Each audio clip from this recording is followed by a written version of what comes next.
just a little bit more? Yeah. All right. I just got this message, all right, like 3 minutes ago. Bond remembers this. One night, it's just been a few weeks ago, there was a woman here for the first time. I never met her before, didn't even meet her before, and she got up before church was even over and went out because she was hurting so bad, you know, okay, all this stuff. I didn't know anything about her. And so, come to find out, she had so much pain in her body from stage 4 cancer. I forget where, several places. Organs, and I think it was been in her long enough it had gotten in her bones and in her blood, and it was bad, like weeks to live. She couldn't even sit here for an hour. She was in so much pain, right? So, well, we found out about this, and so I said, what about this woman went out because she was in pain? So we went to the parking lot. Went out there. She's sitting in the car waiting on the rest of them to gather up and come on, right? So we went out there. They told us all this stuff, you know, and so we said, well, we ain't putting up with that, right? So we had some time there with her, and we got after her. I don't like cancer. And to me, cancer's the devil. And I've read in the Bible where the devil has to do what the Son of God says. So we just operated in what we know, right? So 3 minutes ago, I get this message. Oh boy, I'm messed up already. I don't know if I'll even be able to. Okay, this is from her son-in-law that brought her here that night. It says, just a quick prayer report on Chelsea's mom. She went to the doctor yesterday, and she has gone from stage 4 terminal cancer to the doctor can't find a trace of it in her body.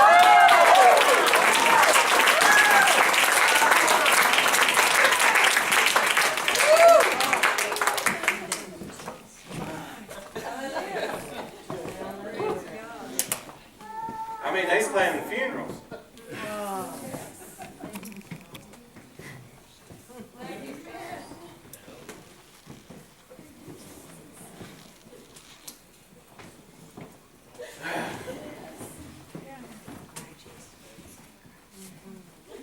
This is why I do what I do. And more importantly, it's why he did what he did. Yeah. Amen. And, you know, just, golly.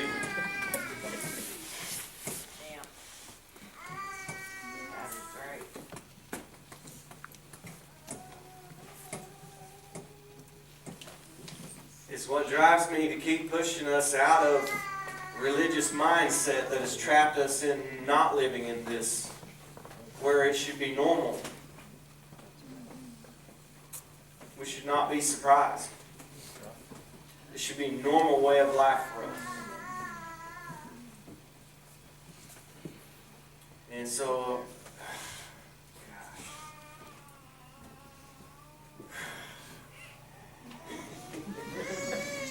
oh boy, I'm in trouble tonight.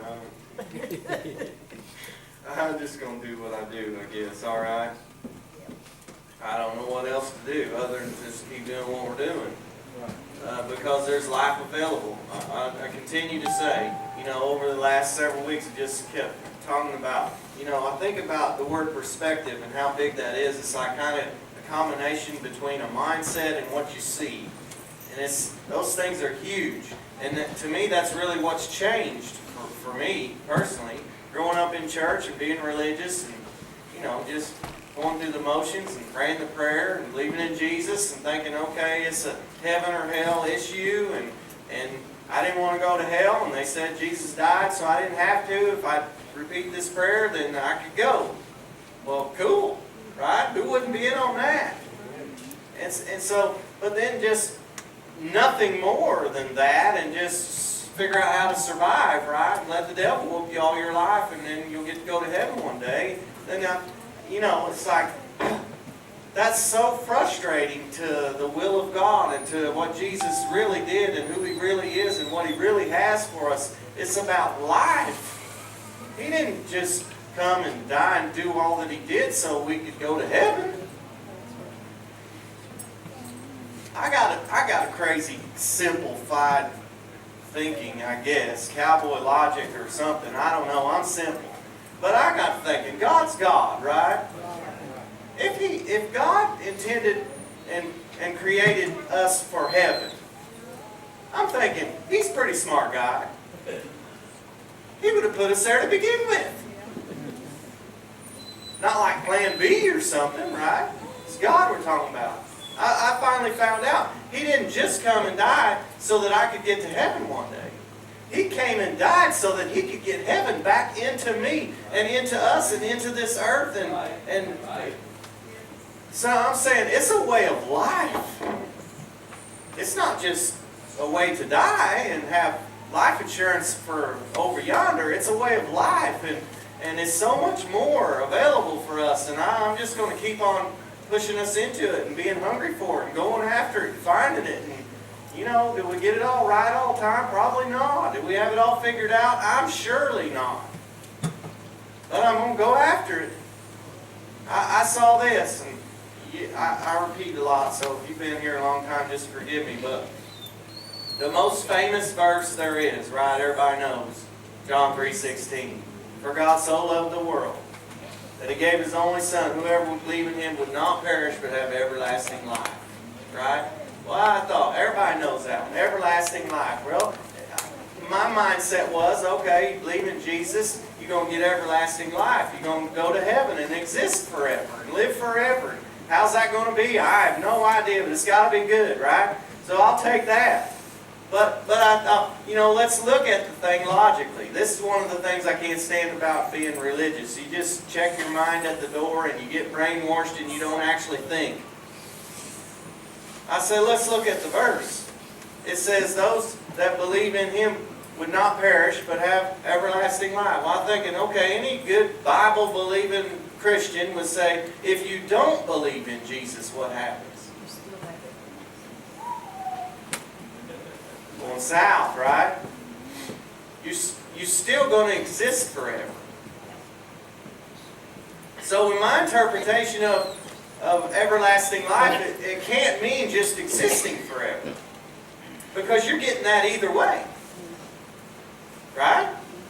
So you don't believe in Him, you're going south. You do believe in Him, you're going, you know, I'm just being simple. But you get my point. You're getting a quantity of time either way. You're going to exist forever either way. That means it has to mean more than just a quantity of time. It has to mean more than just existing forever. It has to mean a quality of life. God so loved the world that He gave His only Son. Those that believe in Him would not perish, but have a quality of life, a way of life. Did He say, I am the way, the truth? We've been talking about truth. I am the way, the truth, and the life. There's a way of life that He intends us to have here and now. Not just be religious and be church attendees and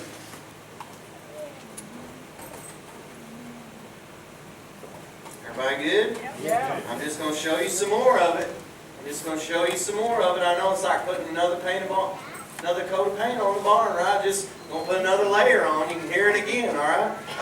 You guys know, if you've been here very long, one of my favorite stories is the prodigal son, right? Prodigal son. Let me paraphrase the prodigal son because I've read it so many times, right? So the prodigal son, there's this, and Jesus is telling the story of the prodigal son. That means a lot to me. Jesus is telling the story of the prodigal son. And Jesus is telling a story, I believe, with the main purpose being, He's telling a story to a group of religious people that believe a certain way about God. They believe that God is a angry, judgmental, mean God, right? We're trying to please an angry, mean God. And so they've got that type of thinking because of the law and being religious and all this works-minded stuff. And so they believe this about God. And Jesus shows up and He's going to tell a story. And His intention, I believe His main intention, is He's trying to reveal how that God's not a mean, angry, judgmental God. He's a gracious, loving, merciful Father that wants to love you. And I love this story so much because I feel like it's my calling as well. Because we've been just as religious as a bunch of Pharisees. We've been just as confused about who God really is. That we think He's mean and angry and He's beating me with a stick and He's smiting me with this and He's doing all this. And we've really misunderstood the heart of God. And Jesus is showing up and He's telling this story as an example and saying, look, you guys have this view of how God really is. But I've showed up. One of the purposes for the life of Jesus to come is to reveal the heart of the Father. To reveal the will of the Father. To reveal the true nature of how He really is. That's Jesus come. He's the express image of the Father. He's the exact representation. He's the visible of the invisible. If you've seen me, you've seen the Father. I only say what I hear the Father say. I only do what I... You catching on? If we think things about how God really is, but you can't find it in the life of Jesus, you ready? Can I be blunt? It's wrong. It's wrong. So I just appreciate this story, and I get so much out of it. And I think when I think I've exhausted it, He'll just show me some more out of it and pour some more out of it. So I just love this story. So Jesus is telling this story to a bunch of religious folks, right? So here he goes. He tells there's a story. There's his father, and the father has two sons, and one of the sons decides, I want my inheritance now. I want all that's got coming to me still. I want my portion of the farm and the goods, and I'm out of here, right? And he takes off with his money, and the father gives him his wishes, and there he goes, and he goes out and he lives high on the hog, and who knows what all he does. Wild living, just craziness and everything else, and famine hits, and the money gone, and the friends have dried up and everything, and now he finds out he's in a bad way. He's so hungry. He begs some farmer for a job, and he gets a job of feeding hogs, pigs. And in this Bible times right here, if you're a Jew, you don't have anything to do with pigs. That's like, pigs are cursed. You ain't having nothing. So it's like this guy can't get any lower than where he is. He's in a hog pen feeding sop. It even says he's so hungry he would have gladly eaten what he was feeding to the hogs. Now that's a pretty low spot, wouldn't you think? Pretty low spot. So it said, finally it says this. I'll read a little bit of it here. I'll say, it says, this is in, if you want to read it sometime, Luke 15. Luke 15. And it said, and he would have gladly filled his stomach with the pods that the swine were eating, and no one was giving him anything. And it says this, verse 17, but when he came to his senses, I like that. When he came to his senses, he said, how many of my father's hired men have more than enough bread, but I am dying here with hunger? Now I want you to think about this. He's still in the hog pen while he's rehearsing this. He's still in the same spot. He's still in the same spot while he's coming to this. Right? It says, come to his senses.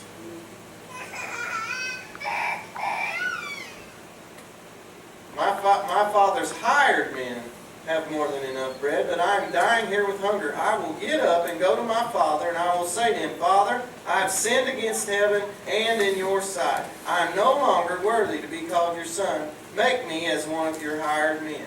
Right?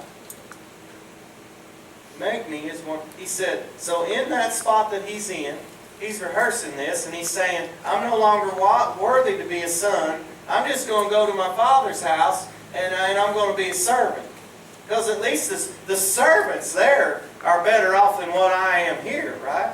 And I think this spot right there, verse 19 is right before verse 20.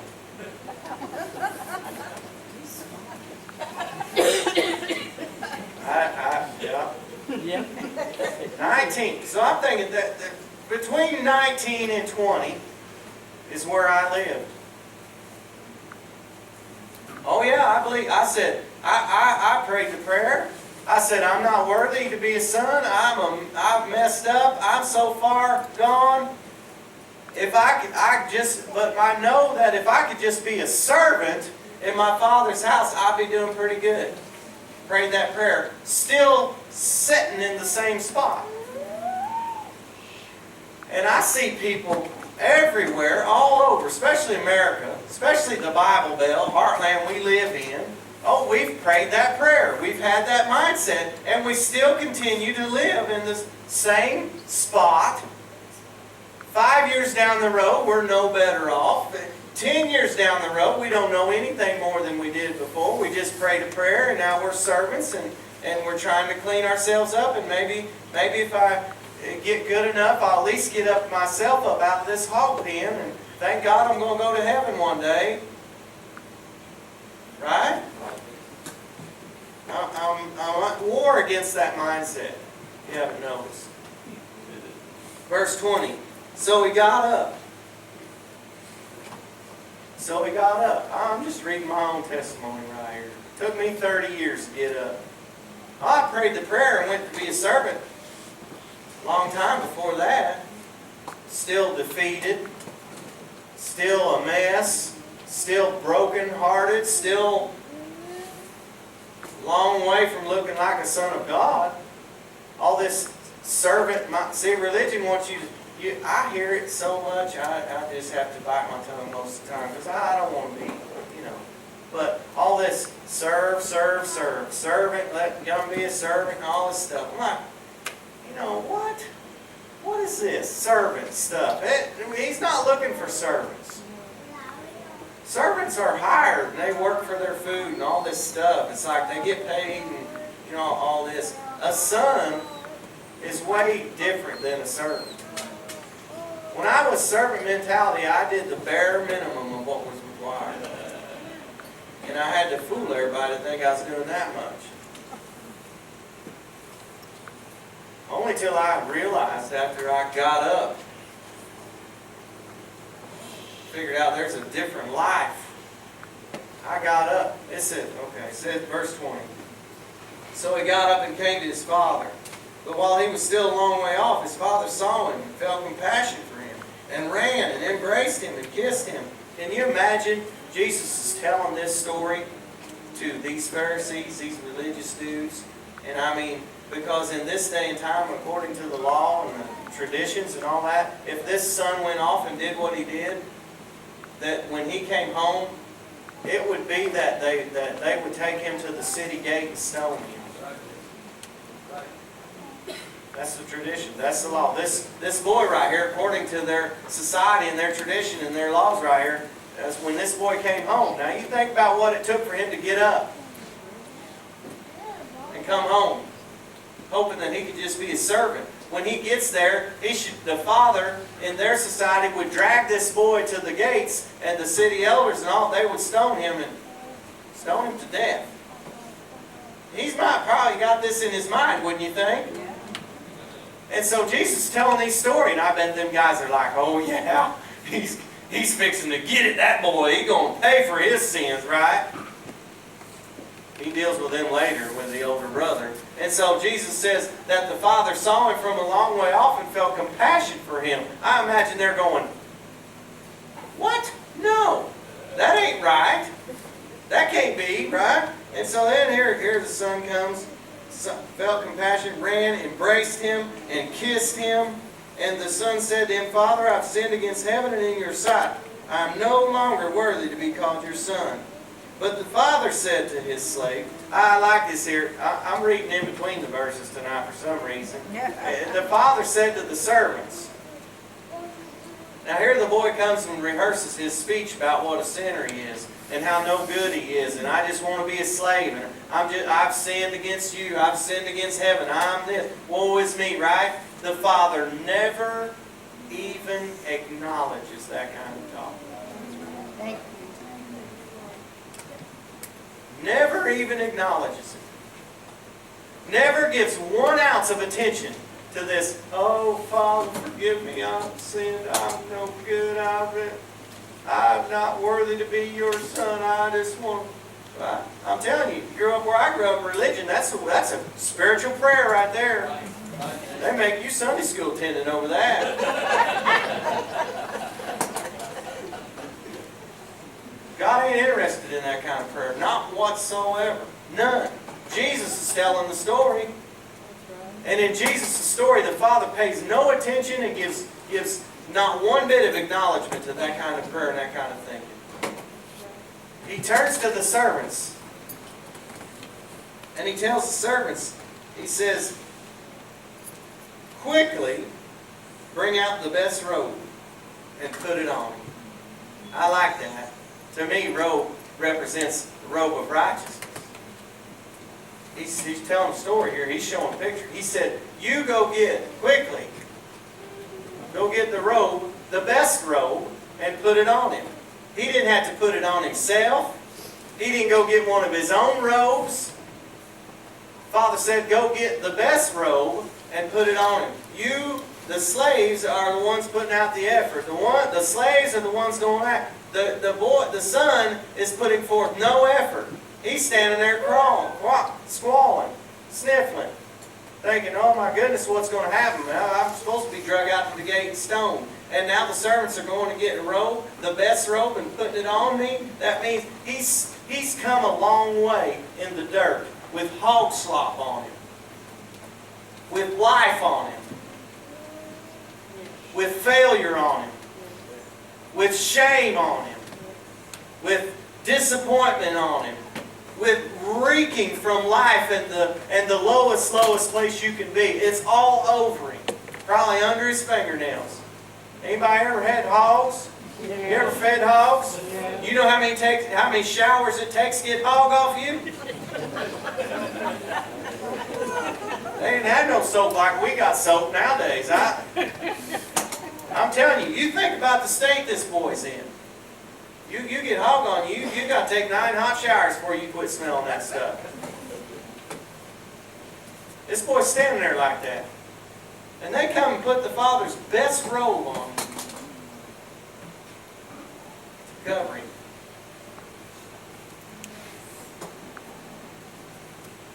Covering. Cover him up. So you can't see all that. So it don't look like he's been where he's been. He's no longer going to be operating on his own righteousness or the lack thereof, or even his self-righteousness. Go get my stuff and put it on him. Robe, put the robe on him. And put a ring on his hand. Put a ring on his hand. Now these days, it's if you had the ring, you know, if you had a ring, it's like your family, your father's symbol on that ring, and you had that ring on, it was like you go somewhere and you got that ring, it's just the same as the father going. You go to the feed store, you show that ring, it's as if the Father come to the feed store. What happens when you're wearing the Father's ring and you've got the Father's name and symbol on there? The Father has given you the authority to operate in the Father's interest. If you got the Father's ring on your finger, the Father has given you the authority to operate. Are you hearing me? Yes. He said put the ring on his finger. I'm giving him authority. I know they say he's supposed to be out there stoned, but I'm putting my own robe on him. I'm covering him. I'm putting my righteousness on him. I'm giving him his ring. He's going to have a ring where he can operate in the same way that I operate. I'm entrusting him. Oh, you said he squandered it all away? I'm entrusting it all to him again. He's got all authority. When he goes to town, it's as if I'm coming to town. Authority. When he tells cancer to get off a woman, it's got to go. How come? Because it's wearing a ring. Because I've reinstated him. Because I've put him where he belongs. And it ain't because he's a son. It ain't because he's a servant. It's because he's a son. He said put sandals on him. Put sandals on his feet. You know what? Servants don't wear sandals. Servants barefooted. Everywhere he go, they're going to know he's a son, not a servant. That might have been just for him. I don't know if that robe's long enough. He may not have been able to see if he was wearing shoes or not anyway. I don't know. That might have just been for his own. Just say, hey, just so you for sure know, you're my son. You're my son. Glad you're home. And all I care about is that you're home and that you're going to live life on the ranch right here. And we're going to kill the fatted calf and we're going to have a big old party. You see how this is blowing their minds? You see how this is blowing our minds?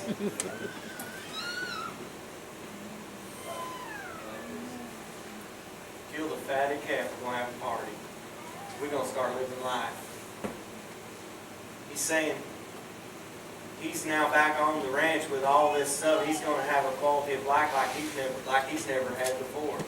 He'll have a whole different perspective than he would if he'd never left. He'll have a whole new revelation of how good his Father really is. He misunderstood the heart of the Father to begin with, or he'd have never left. Then the religious older brother comes along and he's mad because the father's reinstated the younger brother and he's all in self-righteousness. The one son had no righteousness, the other son had self-righteousness, and Jesus is telling the story saying, look, you're both so far off you have no idea what the Father's like. Father said, you've been with me all this time. Don't you know that everything I have is yours? You've been trying to earn it and qualify. Now you're mad at Him? Jesus saying, look, it's about a way of life, that you can live life with God. Life with a good, merciful, gracious, compassionate Father that wants to bestow all of His goods on you, that wants to kill a fatted calf and have a party and live life and celebrate. Huh? She just said, amen, that's all. Amen, Jason. I'm translating that. I'm saying it. I like it too, especially. I'm a cowboy. He said, kill the fatted calf. I appreciate that. Yeah. He didn't say go to the garden and pick a big old head of cabbage.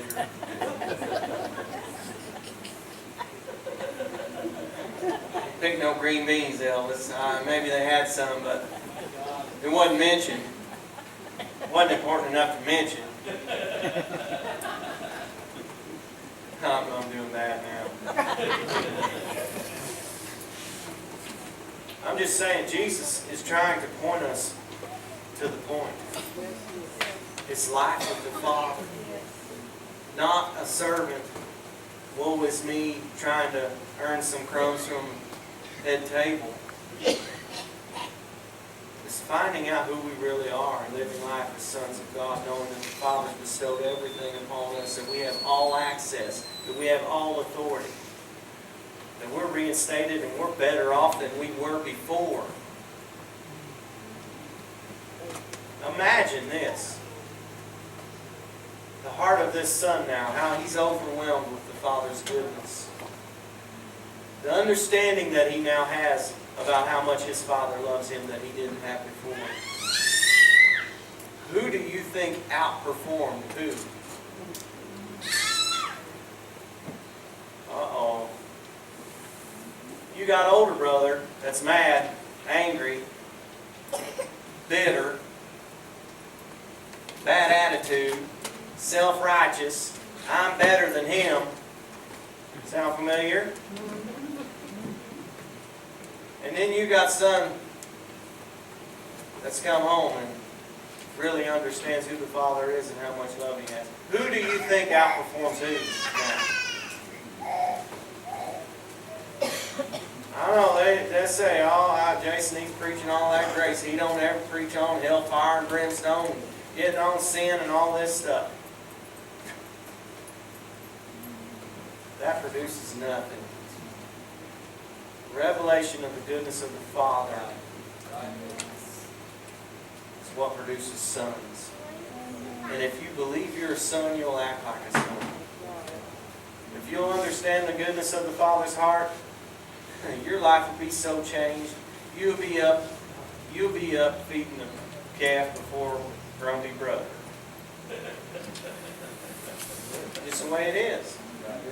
I mean, Zeke's talking about it today. You in this grace, understanding grace, you get more done by accident than you did before when you tried.